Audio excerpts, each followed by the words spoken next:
What do most people do when they are looking out for someone to marry, someone to settle down with? They go after anything with legs. What do I mean by that? Most people, male and female, when they're looking for a life partner, looking for a boyfriend, girlfriend, someone with whom they can build a long-term relationship, they tend to go after anyone who's single. They tend to look at every single event as an opportunity to meet someone. And they tend to go into a social gathering or any encounter with someone they don't already know as a chance to meet that one. I don't want you to do this. And here's why. The fact of the matter is, you don't want just anyone. You want the right person.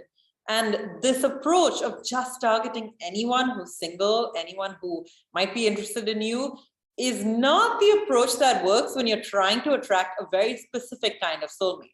We've already gone through building your ideal partner profile. Now our goal is to interact with individuals who match this ideal partner profile and to have the kinds of conversations that enable us to understand whether they are truly compatible. The way to do this is by targeted interactions and targeted conversations. What do I mean by this? Sometimes you're going to go to events, social interactions, maybe even weddings, and none of those individuals are going to match you. Let me give you an example from my own life. I recently attended the wedding of a friend, someone with whom I grew up. Now, we knew each other before we were 10 years old. After that, I moved, she moved. We didn't really spend much time together. She invited me to her wedding, and she has lived in the same part of India for her entire life. Unlike me, she didn't go abroad to study. She didn't go abroad for a master's degree. And she married someone who had the same background. Now, she's intelligent, she's ambitious, and she's well educated. So is her partner, her husband. However, they have a different profile. I left home when I was pretty young. I moved abroad, I traveled a lot, and I lived in different countries. In fact, I sought out these opportunities, and maybe you did too. I sought out chances to interact with people of different cultures because that's what piqued my interest. On the other hand, this friend interacted with people who'd never left home.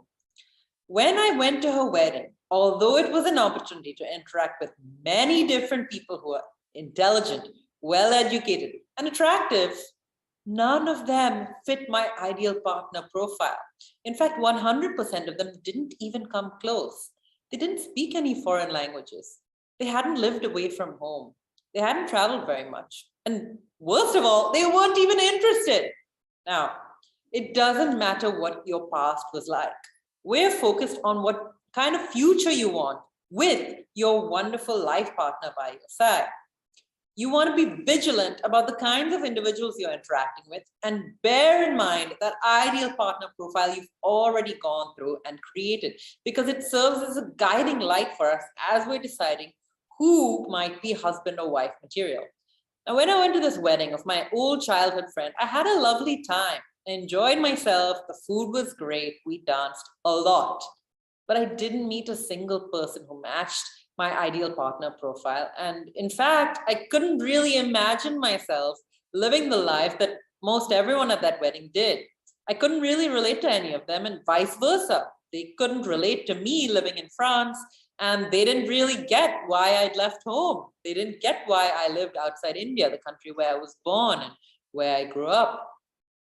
Similarly, if you interact with people who don't match your ideal partner profile, they're not going to get you. They're not going to understand you deep down.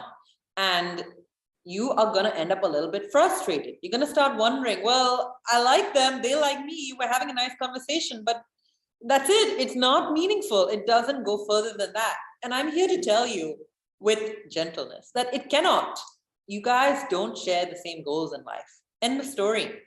Your job right now is to simply focus on those individuals. And trust me, there are plenty of them who do share your same goals, who are curious about the world, who are ambitious, who want more from life, and who have invested in their learning and development, just as you have by joining this program.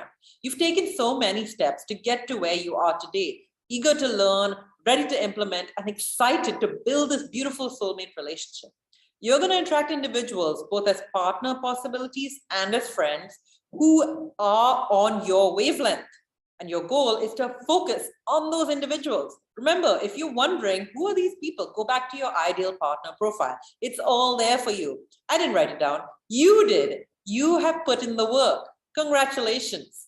Now, keep that work next to you. If you want to, print out your ideal partner profile and carry it with you everywhere you go. In fact, this is what one of my mentors recommended. He said, the kinds of people you want to meet, print out a list of them and carry that list with you everywhere you go. So you never miss an opportunity to connect with someone who might know someone who might know someone who might know them. And that is my invitation to you. You know the kinds of people you want to meet. You know what individuals match you based on your lifestyle, your values, and your mindset. You know what you want in your perfect partner relationship. Focus on that and forget about everyone else. At the end of the day, those folks don't matter. What matters is the kind of future you're building, the kind of life you want to live, and who you want to be a fundamental part of that life alongside you.